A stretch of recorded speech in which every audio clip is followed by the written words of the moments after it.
Assalamualaikum warahmatullahi wabarakatuh. Selamat siang Bapak Ibu semua. Perkenalkan, nama saya Dewi Marini Umi Atmaja. Izin mempresentasikan penelitian saya yang berjudul Penerapan Algoritma Kanner-Snackbar untuk Prediksi Pengelompokan Tingkat Resiko Penyebaran COVID-19 di Jawa Barat.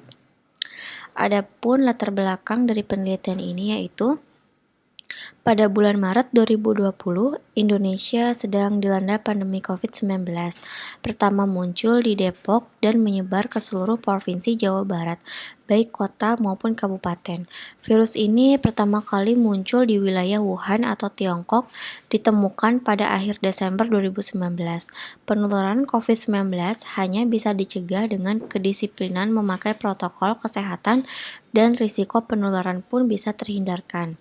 Dan masalah COVID-19 di Indonesia bisa segera diatasi dengan kebijakan yang paling baik.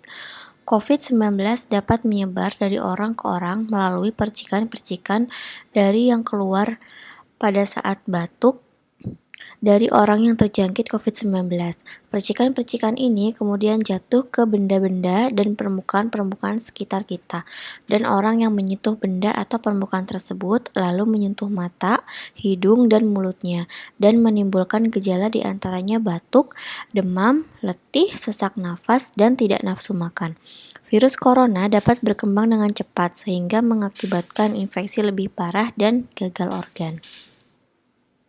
Adapun tujuan dari penelitian ini yaitu pertama untuk memprediksi data COVID-19 di Jawa Barat dalam membantu mempermudah pengambilan keputusan kedekatan pasien yang positif.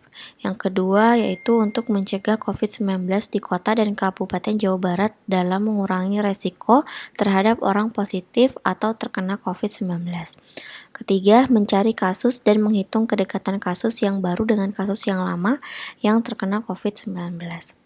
Adapun manfaat dari penelitian ini yaitu diantaranya memberikan kemudahan bagi masyarakat Jawa Barat mengenai pandemi COVID-19.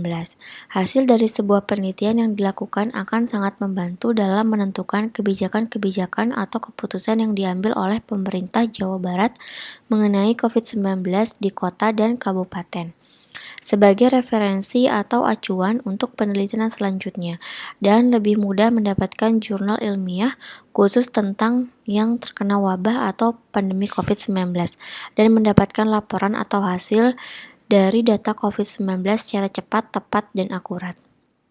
Adapun tahapan dalam penelitian ini diantaranya yaitu pertama, pengumpulan data COVID-19 di Jawa Barat. Kemudian, data tersebut diolah dengan data selection, data cleaning, dan data transformation. Kemudian, melakukan penentuan metode menggunakan algoritma Kanner-Snackbar atau biasa kita sebut dengan KNN. Kemudian adanya pengujian data menggunakan tools atau aplikasi RapidMiner, dan terakhir akan menghasilkan penelitian dan pembahasan pengujian. Kemudian ini ada tabel yang didapatkan dari hasil perhitungan jarak equidistant antara objek kota Tasikmalaya dan Kabupaten Ciamis dengan tiap-tiap tetangga dapat dilihat dari tabel berikut. Nah, kemudian didapatkan juga hasil dari perhitungan jarak equidistant antara objek Kabupaten Cianjur dan Kabupaten Cirebon dengan tiap-tiap tetangga dapat dilihat dari tabel berikut. Dan ada beberapa kabupaten yang lain yang tidak bisa saya sebutkan semuanya di dalam slide presentasi ini. Kemudian, didapatkan pula hasil dari perhitungan jarak equidistant antara objek kota Cirebon dengan tiap-tiap tetangga dapat dilihat dari tabel berikut. Nah, dari tabel ini dapat diketahui bahwa kota Sukabumi ada total kasusnya yaitu 32111 dan yang meninggalnya 34 orang, dan dikelompokkan dalam tingkat resiko yang rendah. Jarak terhadap kota atau kabupaten X yaitu 5.631. Nah, dia masuk dalam peringkat ke-1. Kemudian kedua ada Kota Banjar, Kabupaten Bandung Barat, Kabupaten Purwakarta, dan Kabupaten Bandung. Nah, di sini semuanya termasuk dalam kategori resikonya rendah. Kemudian secara umum hasil dari prediksi objek pada data uji testing dirangkum secara ringkas pada tabel berikut ini. Nah, di sini ada prediksi objek pada data uji KNN COVID-19 di Jawa Barat. Nah, total kasusnya untuk kota Tasikmalaya yaitu ada 94.381 kasus, yang meninggal sebanyak 188 orang dan tingkat resikonya rendah. Kemudian untuk yang tingkat resikonya tinggi itu berada di Kabupaten Subang, ya, dengan total yang meninggal itu 526 orang, dia dikategorikan dalam resikonya tinggi. Nah, selain itu, Kota Cimahi, Kota Cirebon, dan lain-lain masuk dalam kategori resiko rendah. Nah, berikut merupakan hasil evaluasi dari model KNN dengan cross-validation menggunakan tools aplikasi RapidMiner. Nah, dari sini maka dapat diketahui bahwa confusion metric atau evaluasi model dari KNN ini menghasilkan tingkat akurasi yang cukup tinggi.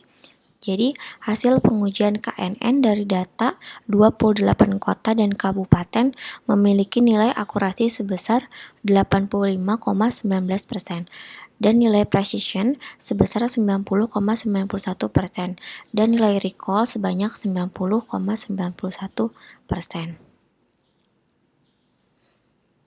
Nah, adapun kesimpulan dari penelitian ini yaitu yang pertama, pemanfaatan data publik kasus penyebaran COVID-19 untuk Provinsi Jawa Barat melalui pendekatan metode klasifikasi dapat diterapkan dalam menganalisis data guna melakukan prediksi pengelompokan tingkat resiko penyebaran COVID-19 bagi kota atau kabupaten yang ada di Provinsi Jawa Barat.